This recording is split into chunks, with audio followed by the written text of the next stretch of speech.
Hey everyone, so I've attached this electric water gun to a camera pan tilt mechanism, and on top of the water gun I've placed an ESP32 cam which controls the servos for the camera pan tilt mechanism and also controls the trigger for the water pistol. And there's a web interface which you can see in the bottom right hand corner of the screen. So for the rest of this video I'm just going to go over the steps I took to make this project. Hey everyone, so today I'm building an ESP32 remote control water gun, which I'm just going to put on the balcony and hopefully it'll scare off the pigeons. So the first thing I'm going to need is an ESP32 cam, and then I'm also going to need a water pump to pump the water, and to switch the water pump on and off I'm going to use this dual H-bridge MOSFET motor controller. And you might think it's a bit of overkill using a motor controller just to switch a water pump on and off, but it's actually quite a convenient way to do it because these are quite cheap. I got this for 89 cents off AliExpress, and it's very easy to wire into the circuit. And then I guess the other thing I'm going to need is a child's medicine syringe, just so I can have something to squirt the water through. So I'm going to test this out and see if it works. And of course I'm going to mount it on a camera pan tilt mechanism. Now these camera pan tilt mechanisms you can get off AliExpress for a couple of bucks. Don't buy the ones that come with the servos though. These are SG90 servos that I got separately. Don't buy the pan tilt mechanisms that come with the servo, because the servos you get with them are rubbish. You know, the thing with servos, it's like maple syrup. It's really worth getting the good ones. Alright, so I'm going to wire all that up, and we'll see how that goes. Alright, so I've just got a large mixing bowl here full of water, and I'm just going to put the water pump into that. And then I've got the USB just connected to this little USB adapter, and I've just soldered some pins on the end. And I'm just going to use my benchtop power supply to power it.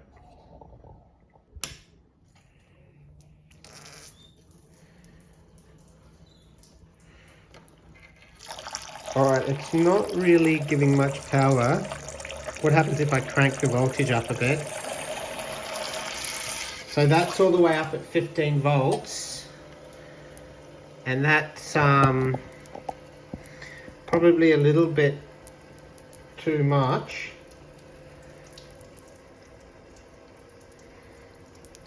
That's about 12 volts. It's rated for 9 volts. That's about 10 volts.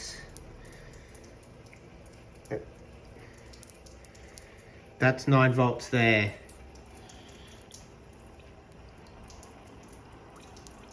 Alright, so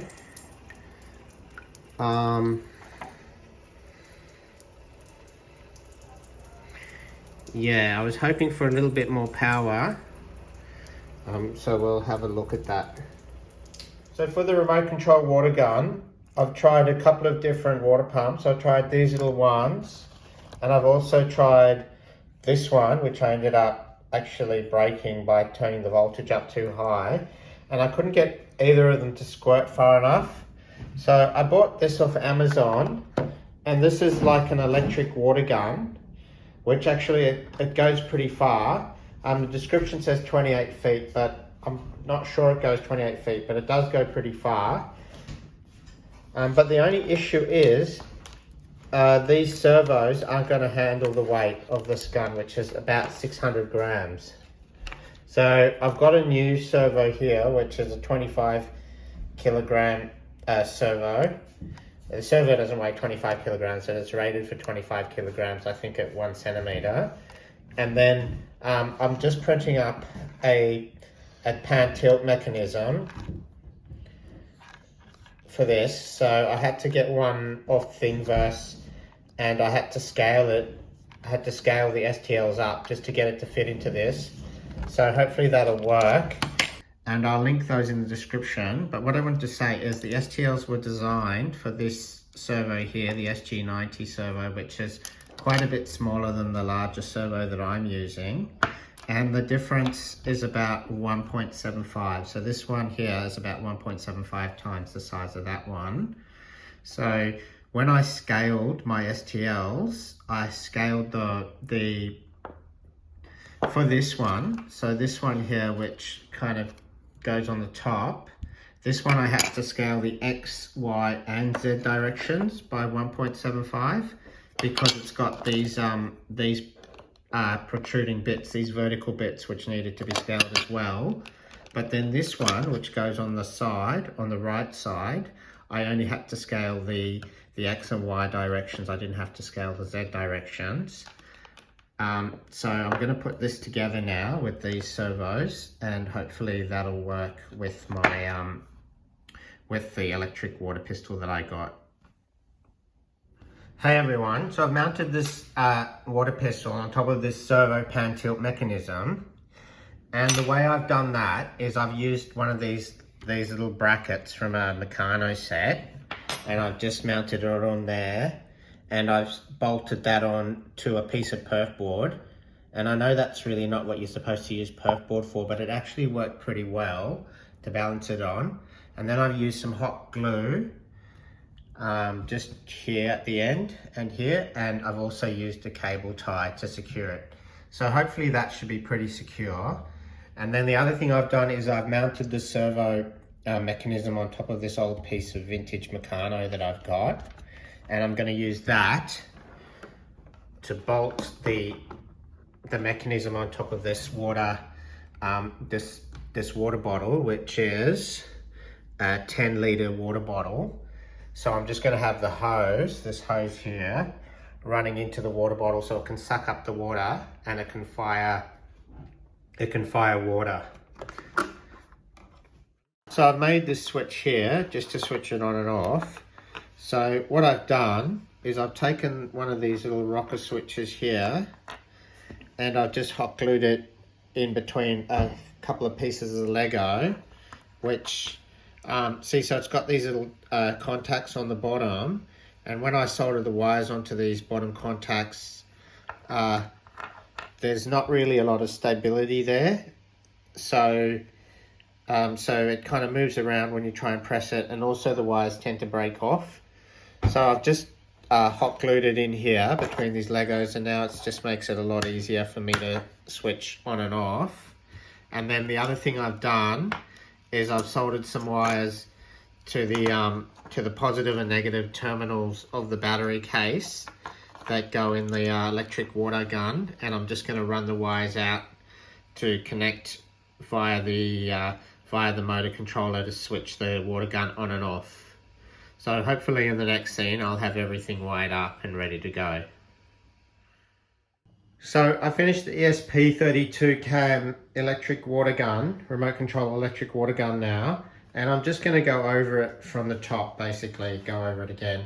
So this is the electric water gun here, which I got off Amazon. And on top of the water gun, I've just put some Lego with some hot glue and a solderless breadboard there to mount the ESP32 cam on. So it's just looking kind of down the barrel of the gun, and then I've got a little Lego mount on top of that to drive it all.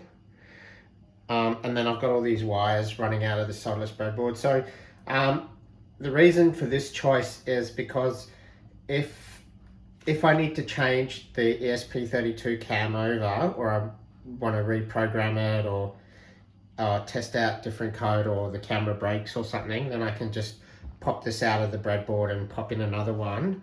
And then I've got these wires running out, which are just for flashing it, 3.3 volt running down the side there, which goes to the motor controller. And then on the other side, I've got the 5 volt, the servo wires, and the signal wire for the motor controller to turn the motor on. And then I've got the motor controller just down here at the back. So if we have a look, we can scan out a little bit. It's just down there, and I've mounted it on the back of this, of the water bottle. So I had this tray here originally, there on the back of the water bottle, which I was going to mount the electronics on, but the wires I needed were a little bit too long to reach there, and I didn't want to lengthen them because you can get a little bit of noise on the wires, which is going to impact, especially going to be bad if you're using servos, which need between a 1,000 and 2,000 millisecond. Sorry, 1 millisecond and 2 millisecond pulse width modulation. Okay, so I've got the servo wires connected here. So the signal wire goes back up to the ESP32 cam, and then the positive and negative 5-volt wires go down to this board here. So on this left side of the board, this power rail, I've got the 7-volt signal, which is driving the water gun, and on the right side I've got the 5-volt rail, which is driving the other electronics, and I've got these two buck converters coming out of the battery, because I'm using this battery here, which is 3 LiPo cells, so it's like, what's that, 12.6 volts at full charge, but mostly around about 11 and a half to 12 volts. And then I've got this coming through this Lego switch that I made earlier, and that can just switch it on, and it's just connected with these, so I can unplug it. And then I've got so with the water pistol, the battery holder is here, but I've taken out the battery and I've put in these wires, positive and negative, and I've just drilled a couple of holes in the side just to bring the wires out. So I've probably voided the warranty on that. And I've put a cable tie around the trigger, so I'm just triggering it by sending a signal to the motor driver. And then I've got it mounted on top of the servo, as I discussed earlier, on top of the pan tilt mechanism with the servos. And I've placed that on top of this water bottle, this 10-litre water bottle. And then I've got this from here. This is a tube which I've got running back here into the water bottle. And that's just going to suck up a bit of water, so hopefully that'll work quite well, quite nicely. And yeah, and that's it. So I'm going to take it outside and power it up, and we can see how it all goes. And also I'll go through the code with you in a little bit as well. Okay, before I take it outside, I'm just going to switch it on and test the camera out. Okay, there it goes, switches on. Now I'm going to reload this page. There we go. So there it is, and I can get it on this. This is just on my my other little tablet device.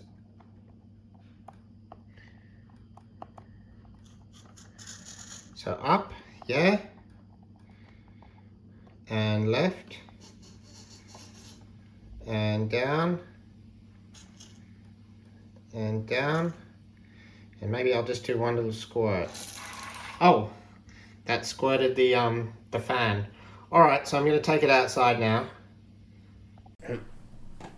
Hey everyone, so these are the controls here on the website, on the web interface. So I've got up, down, left, right, and then the only thing I've added from the Random Nerd Tutorials web interface is just the squirt button. So this just sprays water. It doesn't come out very well just because of that grass, but if I spray it on the deck, you see it comes out a bit better.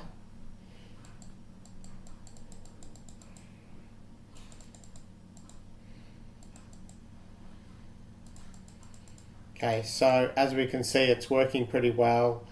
So now all I've got to do is automate it for pigeons and door-to-door salesmen and anyone. I don't like mother-in-laws. Only joking, I love my mother-in-law. All right, thank you very much.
So hey everyone, so I just wanted to go over this code really quickly, and the code I got is it's just the pan tilt code which was provided by Random Nerd Tutorials, and I've just changed about 4 lines just to connect in the water pistol.